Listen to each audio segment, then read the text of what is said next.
So this thing is called an evaporator right here. This is a 2x6 evaporator, and this evaporator is run on wood. So this thing goes through a tremendous amount of wood. It burns off about 40 gallons or so of sap an hour, which will make just over 1 gallon of maple syrup an hour. So what happens is we take the golf cart, which you'll see in a second, and that golf cart runs down the street. Logan is going to fill from the actual trees. He's going to fill all the tanks, and then he'll fill the main tank that's in that golf cart there. I think we started tapping about 2 weeks ago. We drill a hole into the tree, and then we have taps. You want a little bit of an angle on them so that way the sap drips into the bucket. Right here we have about probably quarter bucket right here. And then from the main tank, we're going to pump it up to this tank here, which is our high tank. That's a gravity-fed reservoir that's going to drop that right into the preheater that's on the back. The sap always scientifically has a tendency to move to the front side, so that sap will actually go across this. It gets up into the front tank here, and this is really where the maple syrup is made. So the whole thing is done naturally, and it's done by fire, but it can be done any way that you can heat the sap up and boil it off. All right, so let's go check it out now. Let's collect some sap. Now that it's 8 o'clock at night, the neighbors are going to love us. So living on a farm, you're always trying to figure out how to make the land actually pay for itself. And so I happened to be dropping, I dropped Logan off at Boy Scout one day over in the next town over, and ran over into the local library, and there was a book in there on maple syrup, and it was probably, I don't know, what was it, like December or January of that year. And so I found this book on maple syrup and took it out and read up on it, and thought that it'd be pretty cool to actually try and give it a whirl.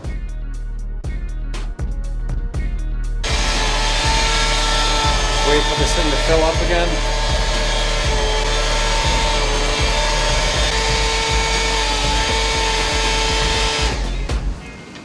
That's it. This thing goes through a ton of wood.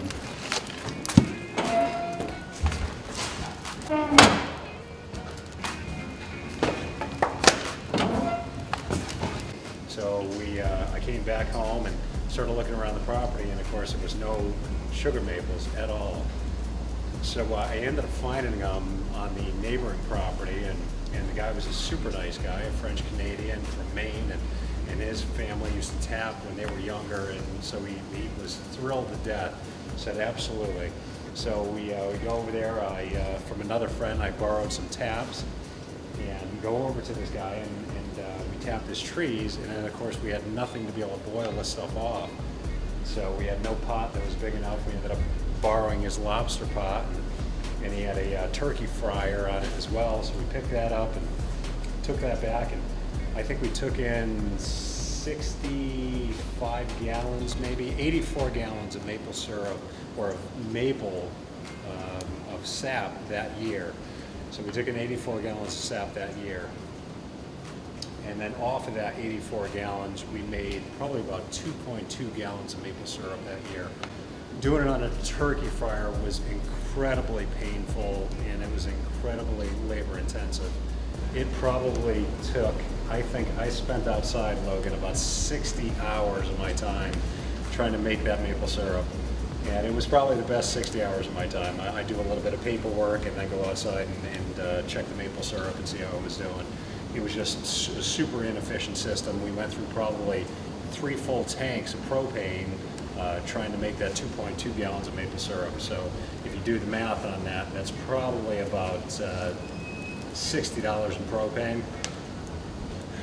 And so that propane there, we wound up, after we used that 60 gallons of propane and we finished off for the year, I thought about it, and even though we had a great time, it was just a tremendous amount of work. So I figured we'd look for a better way the following year, or we just wouldn't do it at all, or we would just scrap the whole idea. So I looked in Craigslist probably about September of that following year there, and we wound up finding a deal on Craigslist that was a great deal, which was this evaporator right here.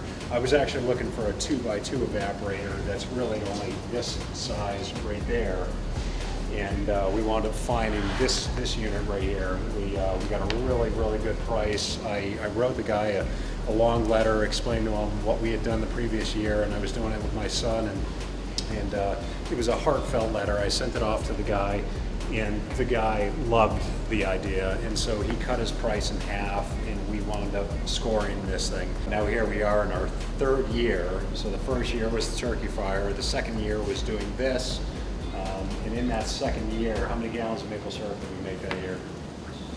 12 or 13. 13 and a half gallons, something like that, of maple syrup that first year with this unit. After we did that, now we're into this year, and this year we'll probably do about maybe 15 gallons of maple syrup. So that second year we took in about 415 gallons of sap. This year we'll probably take in about 600 gallons of sap off of 105 taps. So this is where it all happens, right here in the front pan. So I guess what happens, if I had to try to explain it, is that as it's heating up in the back, it tends to stay hotter in the front side. This is where the majority of the fire is, right up in the front. And so the attraction is for the sugar to move up towards the front side. So it kind of semi-boils off in the back. It goes around that tube that you see on that side, brings it into the front, and then there's 3 areas in the front, and it continuously moves forward until it gets to the outermost point right here, which on this side here, we've got a thermometer that will tell us what the temperature is, and every time that temperature gets to 7, the 7 actually represents 7 degrees above the boiling point for the day.